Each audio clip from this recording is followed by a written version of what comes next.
So Carthage is really important for Roman history, and it's not an accident that Virgil shows us Dido founding Carthage. So here we have Dido founding Carthage, the city which is going to be Rome's biggest enemy in its expanding early period, and the city that's nearly going to bring Rome to its knees under Hannibal in the 3rd century BC in the Second Punic War.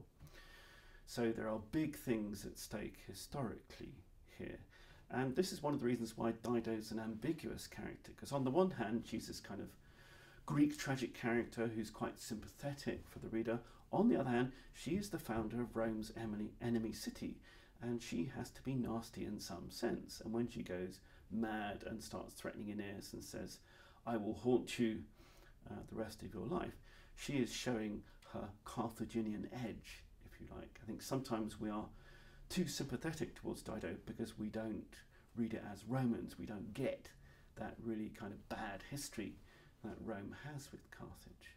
The Punic Wars raise their head in the book quite specifically. So when Dido dies, she says famously, "There will arise an avenger, an ultor from my bones."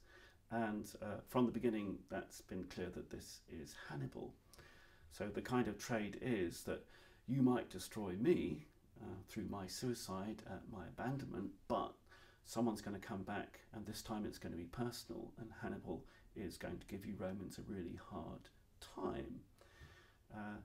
And so for a Roman reader, it's very obvious who the ultor is. Now, when the French composer Berlioz does his opera on this subject in the 19th century, he actually puts in the name Hannibal at this point, just so you know. And we probably need that supplying.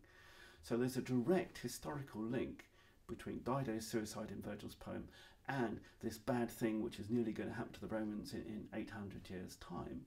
And that's very real to a Roman reader.